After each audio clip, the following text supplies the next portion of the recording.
Hello everybody, well we're at the Camden here. It's an absolutely fantastic place. We've got some content coming out for you. We've got bonus bits on Patreon as well if you fancy that. It's not just about the reaction today. It's not just about Leeds losing to Portsmouth. It's about this place and the fantastic work they're doing. And yeah, we've got it on film and I just want you guys to hear that as well. The biggest community in Europe at this moment in time when it comes to Leeds United. So get involved if you can, and if you're in Dublin you might as well. Shout out to all of them that I've met today, Adrian, Jerry and co. It's been absolutely fantastic. But yeah, listen, my instant match reaction, I wanted to get this out before I got all the other bits out as well, which I'm going to get out at some point this evening or tomorrow and on Patreon, but you need to be part of Patreon. Leeds losing to Portsmouth 1-0, pathetic. Quite frankly, it feels, look, it's not QPR vibes of last season. That style of video, I still think we'll be fine, but I'm isolating that performance and I'm debriefing that performance. Leeds were nothing short of toothless in the duels. They were absolutely meek and mild in any combative play. They were nowhere near it. The fullbacks I thought were atrocious. I thought Junior Firpo came into it towards the end, but his defensive duties were nowhere near it. Going forward, he was slightly better. Should have scored. Peru, 2 gilt-edged chances, has to score. Has to score at least one of them, doesn't, and that's the tale of the day. You know, you look at yesterday, Tyrese Campbell, massive opportunity when it comes to that header. He'd missed one earlier on, buries that header, massive opportunity in a very tight game. So got it over the line, and it was what it was. You know, he gets that one over the line. Sheffield United win the game very narrowly against the 15th place, out of sort Preston side. On the other hand, Burnley winning the game 3-0, given a massive hand up by the fact that Luton get a man sent off within 20 minutes. It's, you know, context applies. You know, I'd have loved the sending off for Portsmouth today, but I'll be brutally honest with you guys, I don't think it would have made a difference. They were up for it. They had Marlon Pack at centre-back. Let me just say that again. They had Marlon Pack at centre-back. Not only that, but Lang was out, the top scorer on 10 goals this season. They were just miles better than us, and I had a feeling, was coming over on the flight today, and I said to the missus, I said, you know, she was like, what do you think for today then? I said, you know what? It would be typical for Leeds to do what Leeds normally do with 11 games left and really set my heart racing.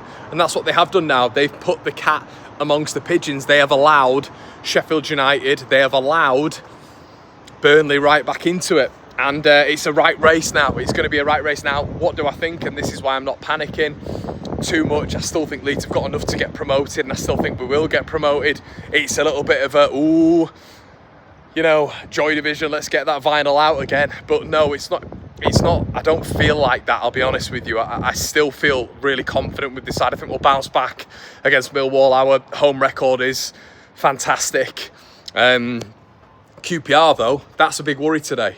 A massive worry today. Why? Because QPR are going to enforce a very similar vibe to what Portsmouth enforced today, with probably more quality on the pitch. Well, definitely with more quality on the pitch. So if that is the case, then Leeds are going to lose again. So, I mean, but the difference was I did a little bit of a table predictor earlier on today, and I was as harsh as I could have been. Right? And I just did this to prove a point to myself. I had Leeds losing today. I had Leeds losing against QPR, and I had Leeds drawing against Luton, amongst drawing against Millwall and other bits, and us winning the rest of the games. Leeds still end up on something like 98 points. So we've put ourselves in such a good position that we're able to lose the odd game, and we were never going to go the rest of the season unbeaten. It wasn't going to happen. What worried me today, though, is the fight. And the fight today was, in a sense, not too similar to the QPR game, because the QPR game we were utterly embarrassing last year and toothless, and in this game we had 3 massive chances, 3 huge chances. Firpo once, Peru twice. But what I will say is the endeavour, the energy, the duels, Leeds were off it. We were battered, all ends up. Portsmouth completely deserved to win, and that's what I think should be the utmost conversation here. We did not deserve to win that game, and with 3 or 4 or even 5 bodies out, which I'm sure Portsmouth fans will come in here and say that they had, and with a lesser lucrative budget riddled throughout that squad, Portsmouth were able to come, and Portsmouth were able to win the game. The crowd, I have to say, that's the best away crowd I've heard. They were absolutely excellent, didn't stop from minute one to shout out to the 21,000 at Fratton Park. And yeah, when you get a Leeds team who, in that second half, had flurries, but there was a statistic that went up around about 50, 60 minutes. Portsmouth had 7 shots, Leeds had 1. So you don't win games, but the manager seems to have a little bit of a problem when things are going against him, and it's not happened that much this season, to be fair to him, but when things are going against him, he still seems to have this problem in changing things, being really, really pragmatic and proactive when it comes to changing things around. Brendan Aronson, I mean, look, you'll see some interviews come out a little bit later on where you've had... I've been speaking to people here and they think Aronson should stay in. I don't understand it, to be quite honest with you. I think this experiment with Brendan Aronson now, I mean, today he's once again not in the picture. Absolutely not in the picture again. And you might say, well, you know, we don't have any other options. Well, you've got to facilitate those options. You've got to give those options a chance. You've got to breed those options. Is this point in the season right now the time to breed these options? You know, to facilitate, to almost risk and have these trial periods. Well, are you losing a lot right now? Would be my question back to that with Brendan Aronson leaving that side. You know, if you don't want to put Peru in there, is there a chance that you could maybe put Solomon in the 10, Rads in the 10, Nonto in the 10? A lot of people will be saying about Joseph, and a lot of people will be saying, you know, about Ramazani today had not been on it. Well, you've got to have minutes. You've got to have minutes. Match fitness is absolutely massive in football. I can tell you that from a personal standpoint. If I've been on the bench in a football game, a proper football game, and I come on with 20 minutes to go, I am rusty. It's not just about going and jogging around the football pitch and being up for it and being right and ready and having your Lucasades and having your DP. It's not about that. It's about match fitness. You haven't got that match fitness, you're not at that level, and especially when you're going into a cauldron like we went into today. But every team, I mean, they've got nothing to play for today. They've got nothing to play for. We've gone in and they're winning every single duel, every single second ball. Make no mistake about it, today was absolutely pathetic from a Leeds United standpoint. Nowhere near good enough. Gruev, average again, average Joe.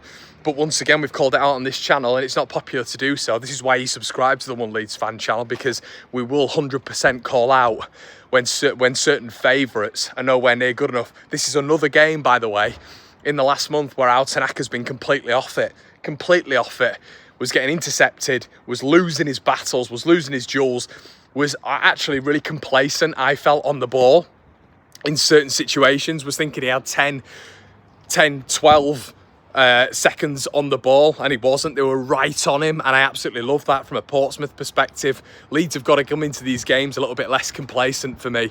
We're coming into it thinking away from home. In some games this season, and this hasn't been a generalisation, in some games this season, we come into it thinking that we've got the freedom of Ellen Road, that teams aren't pressing on us. Well, teams are pressing on us, and you're going to get... We know Millwall are going to come after us at Ellen Road. It's going to be a little bit less than what Portsmouth came at us today. But if you think that Luton and QPR in particular are not going to come at us like that lot came at us today, you're completely deluded. They are going to come at us, because you look at QPR, you know, they might think they've got an outside chance of getting the playoffs. They won't. But does that even matter? Does that even matter? Portsmouth have got nothing to play for today, but they dialed it up. And Leeds were just complacent. I thought we were arrogant today. Absolutely arrogant. So it is what it is. You've got to improve, and now you've got to respond against Millwall. You're lucky enough that your goal difference is so good. You're top of the league. But it is our first loss in 18 matches. That's the context applied right now. That was abysmal today. It was nowhere near good enough. You're losing your individual battles. The team was pathetic today. Overall, every single player was poor. Big moments. The referee was abysmal. Leeds should have been awarded a penalty. That Dan James kick from Matt Ritchie is a penalty. That gets brought back to VAR. It's been given, and that's why I'm a massive advocate for VAR, because I think the competency of EFL referees is tragic and will continue to be tragic, no matter how nostalgic EFL football fans are, that they want, you know, the old style of refereeing and this to continue. That will hopefully get ebbed out very, very soon, because the referees at this level are horrific. and that was proven again today. But Leeds badly beaten today, beaten up all over the pitch, not up for your individual duels. And these are things that you can't even really measure. We've got double the budget, triple the budget on that pitch today. We've got triple the talent on that pitch today, but you can't get up for your individual battles. I thought Murphy was exceptional today, absolutely pocketed Jayden Bogle. Matt Ritchie was unbelievable. Junior Firpo's positioning was Junior Firpo's positioning back in the Premier League. When he didn't know where he was for half the time when he was playing Premier League football. And a special shout out to Bishop up front, who bullied Leeds, completely bullied us, and I don't think Rodon and Strout really knew what to do. As I say, Marlon Pack at centre back, and at the 60th minute, we'd managed to conjure one shot on goal in that second half. Nowhere near good enough. Let me know what you think in the comment section below. See you in a bit.